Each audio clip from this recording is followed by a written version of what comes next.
Party है, इसमें कोई शक नहीं है। ठीक है, और लोगों ने अपने अपने तौर पे पार्टी को मजबूत करने का काम किया है, चाहे वो सरघाटी विधानसभा हो, ठीक है, या फिर में हुआ है। हर जगह जाकर के हमने खुद से जो है पहुंच करके उस महफिल को अटेंड किया है। तो जो मेरे नॉलेज में है वो मैं आप लोग को बता रहा हूँ। और आज पार्टी ऑफिस में इतने सारे लोग, ऐसे मौसम में भी अगर बहुत दूर दूर से आ गए हैं तो ये बहुत बड़ी बात है, क्योंकि घर से अभी कोई निकलना नहीं पसंद करता है। इतने गया जिला युवा अध्यक्ष, क्या कहना चाहेंगे इस लोकसभा चुनाव को लेकर के, जिस तरह से आज बैठक की तैयारी चल रही है? आपके चैनल से मैं आपको धन्यवाद कहना चाहूँगा पत्रकार महोदय। मैं युवा जिला अध्यक्ष शहंशाह अख्तर खान। आज पूरे मगध क्षेत्र की यहाँ एक बैठक थी और इस बैठक में हम लोगों ने आपसी सलाह मशवरा किया और इसी पर हम लोग चर्चा कर रहे हैं कि गया नहीं बल्कि मगध में चारों लोकसभा सीट पर हम लोगों ने अपना प्रत्याशी उतारने का मन बनाया है और इसी पर हम लोग काम कर रहे हैं और इसी पर हम लोगों की चर्चा हुई है। और गया प्रॉपर गया रिजर्व सीट है, तो रिजर्व सीट पर जो हमारे प्रत्याशी होंगे, हम लोगों ने प्रत्याशी तलाशने की कोशिश में है और वो शायद प्रत्याशी हम लोग को मिल भी गया है और भी एक दो प्रत्याशी हैं। ठीक है, तो हम लोग देखते हैं कि कौन प्रत्याशी हम लोग के लिए फिट बैठेंगे, क्योंकि प्रत्याशी हमको ऐसा चाहिए कि वो उसको जिताकर यहाँ से भेजें और जीत के वो चले जाए, माला पहन ले कि भाई हम MIM से जीत गए हैं। तो ऐसा प्रत्याशी नहीं, हमारा मकसद है कि वो यहाँ से जीत कर अगर वो जाते हैं तो उनको दलितों की, पिछड़ों की, कमजोरों की आवाज को उठाना होगा। ठीक है, हम ऐसे प्रत्याशी को प्रमोट करेंगे। समय से पहले चुनाव जी, कहीं न कहीं अंदरूनी डर भारतीय जनता पार्टी को सता रही है। सबसे पहले अभी देश में जो जात पात की भेदभाव की राजनीति हो रही है, तो ये राजनीति जो कर रहे हैं, जो ये फैला रहे हैं इस तरह का उन्माद, उनको इस बात का कहीं ना कहीं डर सता रहा है कि हमने जो किया है और हमने जो बोया है वो मेरे सामने है और उनको इस बात का भी डर है कि कहीं ना कहीं जनता हमको नकार दे। सर, देखा जा रहा है कि बहुत सारी पार्टियां जो आपके सामने ये बनाएगी भी कि आप हमारे साथ आइए, क्या कहना चाहेंगे इस पर आप?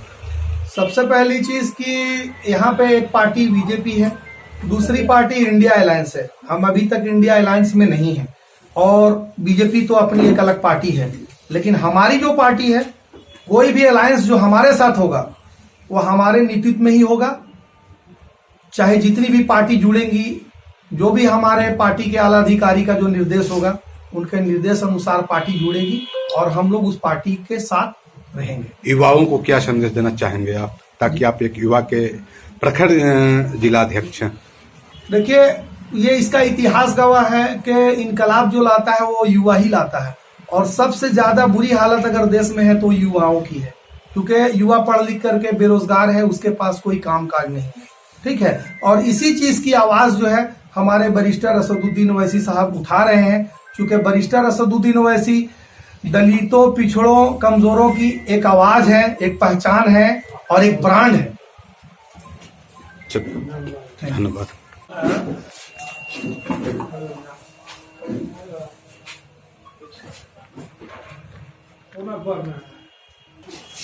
सर, आज जो पार्टी के द्वारा जो यहाँ पे एक बैठक का आयोजन किया गया है, क्या मकसद है?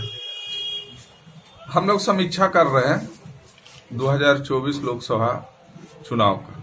पूरे मगध में चारों सीट पर हम लोग की तैयारी क्या है, इसलिए हम लोग पार्टी के सारे पदाधिकारी को न्योता देकर बुलाया है और उसमें बारी बारी से जानकारी लेते हैं कि हमारा तैयारी क्या है 2024 लोकसभा चुनाव।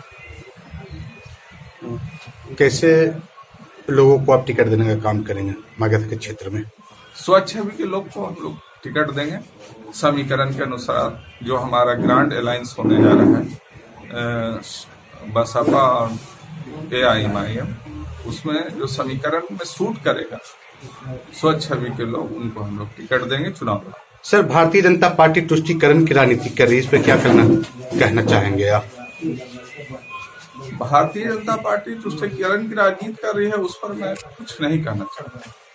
मैं अपना काम कर रहा हूँ, अपने लोग को जोड़ रहा हूँ। मेरा जय भीम जय मीम का नारा है, उसके अनुसार मैं पूरे मगध में काम कर रहा हूँ। फरवरी माह में चुनाव की घोषणा, अप्रैल में चुनाव, 3 चरणों पर क्या कहना चाहेंगे इस पर आप? ये तो आयोग का मामला है। आयोग ने क्या घोषणा करेगी, कैसे चुनाव कराएगी, ये तो उनका मामला है, वो समझे। हम लोग को अपनी तैयारी करना है, अपना कैंडिडेट खड़ा करना है, अपना वोट कास्ट कराना है, ये सब सारी बात। कहीं राम मंदिर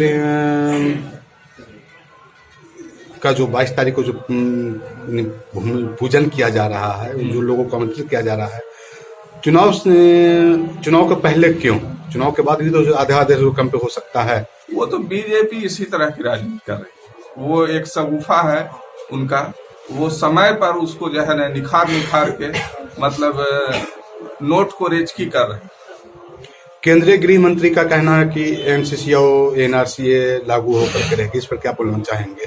चुनाव के पहले लागू नहीं होगा, ये हवाई बात एक चल रही है दहशत फैलाने की। परिचय देंगे सर। एमडी मतलूब खान, मगध प्रभारी AIMIM।